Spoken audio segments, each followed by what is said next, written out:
In August 2019, Doug Ford's Ontario government released a new health and physical education curriculum. The first mention of sexual orientation now makes an appearance in grade 5. The Government of Ontario's website says students learn, quote, about factors that may affect the development of a person's understanding of themselves and their personal identity, including their sexual orientation. To break down what that means, we spoke to the CEO of the Ontario Physical and Health Education Association, which helped consult the province on the latest curriculum. This learning is all about having every single student understand their self-concept, have them build confidence, have them build resilience, and have them be able to engage with each other. And a lot of the learning focuses on that. So an example of the way in which a teacher might explore this curriculum expectation is that they would talk about what it means what a self-concept means. And they would ask the students some prompting questions around: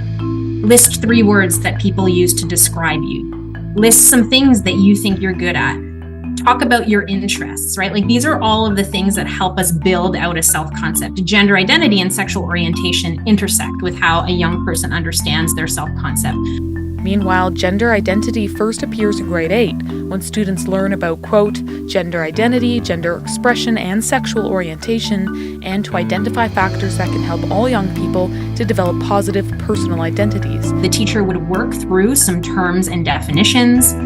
And again, these are all aligned to concepts like the Ontario Human Rights Code, and these are not invented concepts, but rather having students understand what is sex, what is gender identity, what is sexual orientation, what is gender expression. There are some definitional terms that help teachers, provide that learning. And then there are participatory activities where, the students would explore the connection between gender expression and gender identity and sexual orientation. And so there's a lot of understanding, like how our minds and how our hearts and how our bodies, connect to each other, and how young folks will experience their identities in that regard.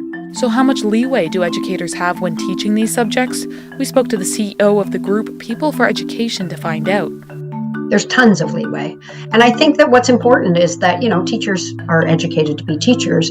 And so they, work really hard, I think, to ensure that everybody's comfortable in the class, that they are finding ways of teaching subjects which may make some kids uncomfortable in as sensitive a way as possible. So again, nobody's like hammering this stuff in, or there isn't. It's not out of a sense of political agenda, and there is lots and lots of flexibility. What are described in curriculum are overall outcome goals. Kids should know by the end of this section of the curriculum these kinds of facts. How they teach it is really up to teachers. They're given examples of possible things to use, possible prompts, but it really is up to teachers how it's taught.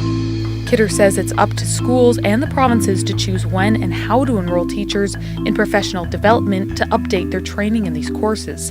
Parents and guardians typically receive a letter before sexual health education is set to be taught to their children.